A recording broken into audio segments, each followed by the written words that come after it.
भीमथडीच्या तट्टांना या यमुनेचे पाणी पाजा, जय महाराष्ट्र माझा.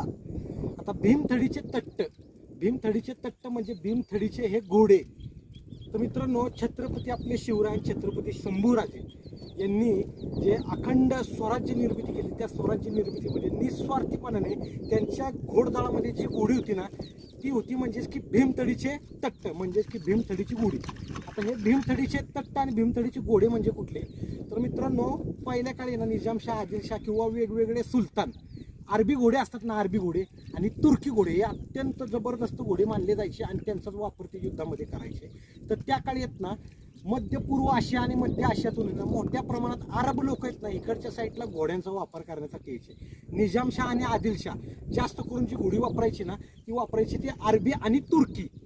तर 1500च्या नंतर काय झालं, 15व्या शतकाच्या नंतर इकडच्या साईडला आहे ना अरब आणि तुर्की ह्या घोड्यांचं संकलन करण्यात आलं आणि त्यातनं जी जात निर्माण झाली ती म्हणजेच की भीमथडीची घोडी.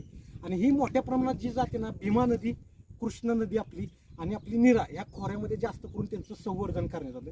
ही संकरित प्रजाती होती आणि ह्या प्रजातीच्या बाबतीत जर म्हणायचं गेलं तर ही जी प्रजाती होती ना, ही एकदम प्रचंड अशी वेगाची होती. त्याच्यामध्ये भीम काय अशी शक्ती होती आणि तग धरण्याची त्याच्यात जी शक्ती होती ती जबरदस्त होती. म्हणून छत्रपती शिवरायांनी हेच त्यांचं महत्त्व ओळखलं आणि स्वराज्य निर्मितीसाठी आपल्या घोडदळामध्ये ही भीमथडीच्या घोड्यांचा त्यांनी उपयोग केला. त्यांना माहिती होतं सह्याद्रीच्या आपल्या पर्वतरांगा, डोंगर रांगा ह्याच्यामध्ये उपयुक्त आणि शक्तिशाली अशी जी घोडी असणार आहे ती फक्त आणि फक्त भीमथडीची घोडीच असणार आहे. म्हणून त्याच्यामध्ये शिवरायांनी यांची मोठ्या प्रमाणामध्ये वापर करण्यात आला होता. आपला सुंदर आणि कॉकटेल हा जो घोडा मोडतो ना, हा भीमथडीच्या घोड्यांमधला मोडतो. त्यांचंच हा काही ना काहीतरी अंश आहे. म्हणून गर्वाने म्हटलं जायचं का, भीमथडीच्या या तट्टांना या यमुनेचे पाणी पाजा. मराठा साम्राज्य आहे ना, हे अटक पासून कटक पर्यंत विस्तारलं होतं.